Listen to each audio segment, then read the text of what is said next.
Halo, selamat pagi Brader semua. Perkenalkan, saya Dahna Marta, Technical Analyst BRI DS. Pagi ini saya akan mengulas saham mentari terupdate 6 April 2021. Saham mentari adalah sajian pagi menu trading dari BRI dan Reksa Sekuritas yang berisi rangkuman terupdate dari pergerakan indeks, currency, dan komoditi. Terdapat pula update berita dan rekomendasi saham yang menarik secara teknikal yang dapat dijadikan referensi untuk mengambil keputusan dalam melakukan transaksi saham. Baik, saya mulai update dari Key Performance Index. ISG dan LQ45 pada perdagangan Senin ini kembali terkontraksi akibat sentimen global maupun domestik, seperti lonjakan kasus COVID-19 di Eropa, tren kenaikan US yield di atas 1,7%, dan fluktuasi harga komoditi. Sementara dari domestik, tren pelemahan rupiah sehingga memicu foreign outflow di market kita, BPJS Ketenagakerjaan yang mengurangi porsi investasinya, serta tren penurunan rasio dividen pada saham big caps ini menambah beban di ISG kemarin. Lalu sementara itu, bursa saham Amerika Serikat ini ditutup kembali menguat. S&P dan Nasdaq masing-masing ditutup di atas 1%. Hal ini terkerek oleh optimisme pemulihan ekonomi di sana. Data angka pengangguran AS turun ke 6% dari sebelumnya 6,2%. Data tenaga kerja menunjukkan peningkatan dan di atas ekspektasi ekonom, yaitu 916.000 slip gaji, dan vaksinasi yang terlihat terus mengalami kemajuan sehingga membuat optimisme pelaku pasar akan terjadinya pemulihan ekonomi yang lebih cepat. Selanjutnya, indeks Edo pada Kamis ini mengalami kontraksi, indeks VIX tetap terjaga di bawah level 20. Hal ini menunjukkan kekhawatiran dan fluktuasi pasar modal cenderung rendah. Indeks DXY melemah semalam, dan hal ini berarti dolar melemah terhadap mayoritas 7 mata uang utama. Namun kita bisa perhatikan dan waspada, DXY masih dalam tren penguatan sepanjang tahun ini, karena laporan ekonomi AS ini yang kuat. Hal ini berarti terdapat potensi pelemahan pada rupiah kita ke depannya.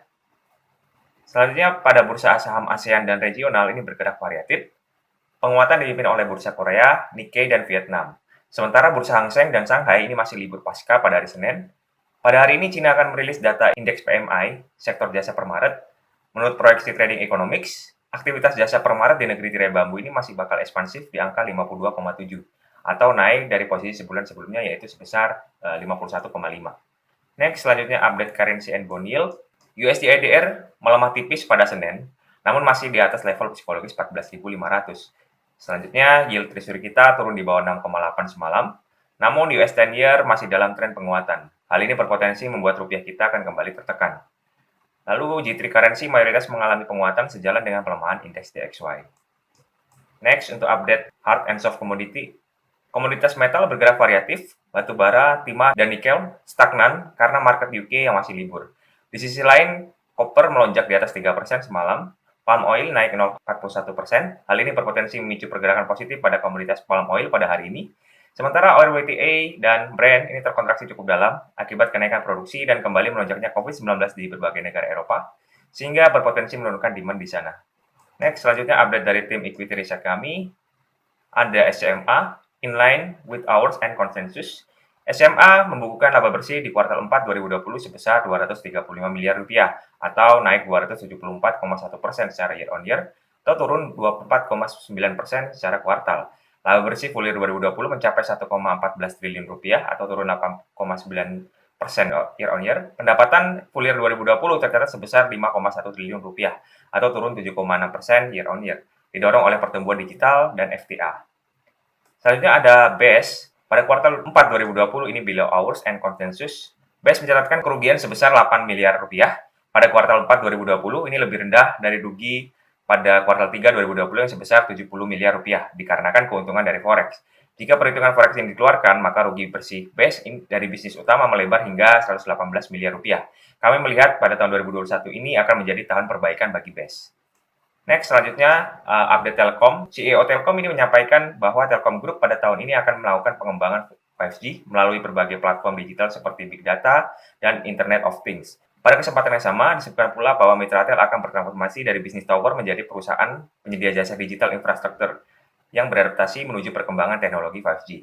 Oleh karena itu, Mitratel berencana untuk berekspansi melalui jaringan fiber pada bisnis tower yang dimilikinya. Lalu selanjutnya ada update Elang Mahkota Teknologi. MTK baru saja menyelesaikan aksi korporasi private placement senilai 9,29 triliun rupiah yang rencananya akan digunakan untuk investasi, modal kerja, dan entitas anak. Adapun investor yang disebut banyak menyerap saham baru tersebut adalah Never Corporation.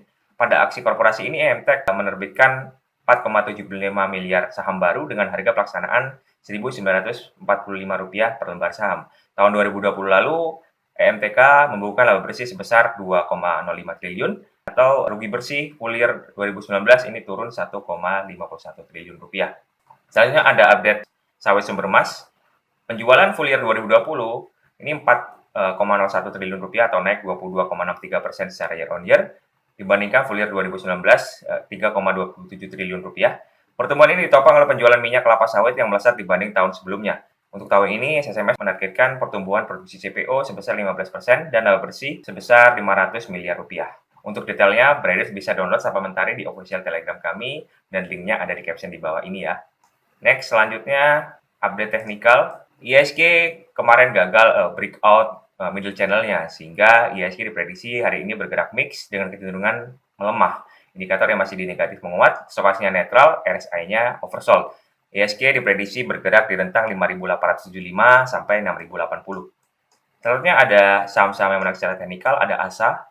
ASA berpotensial melanjutkan kenaikannya. Ini trading range untuk ASA 1.635 sampai 1.870. Volume transaksi meningkat, MACD negatif melemah, stokastik netral menguat, RSI netral menguat. Selanjutnya ada LPPF. LPPF trading range buy ini di area 1.305 sampai 1.520. MACD negatif melemah, stokastik follow close, dan RSI-nya netral menguat. Selanjutnya ada Medco Sell trading range 565 sampai 595. Lalu ada Pegas, baru saja confirm breakdown dari pola rectangle-nya sehingga berpotensi melanjutkan penurunannya. Trading range sell untuk Pegas di area 1.230 sampai 1.360. Selanjutnya ada WSBP berpotensi melanjutkan penurunannya hari ini. WSBP sell trading range di area 108 sampai 222. Yang masih di negatif menguat, stokastiknya oversold dan RSI-nya dia oversold. Next, selanjutnya untuk update stock pick. Untuk trend trade, kita ada beberapa saham, ada Indofood, SMGR, Pegas, dan Waskita. Dan trend trade atau minor trend ini memiliki rentang waktu hold position dalam 30 hari. Jika rekan-rekan sekalian menemukan tanda bintang, berarti itu rekomendasi baru. Dan call price adalah harga pada saat rekomendasi dikeluarkan. Selanjutnya ada saham rekomendasi swing trade. Swing trade ini hold position-nya dalam 3-10 hari. Di sini ada beberapa saham yang kami rekomendasikan, ada Astra, ICPP, dan USBP. Selanjutnya ada rekomendasi day trade, ada 15 saham, 7 saham rekomendasi buy, dan sisanya rekomendasi sell. Mulai dari Bank Jatim, PPPF, ASA, ACES, hingga PTPP dan WG. Demikian ulasan saham mentari pada hari ini. Terima kasih. Happy trading, traders!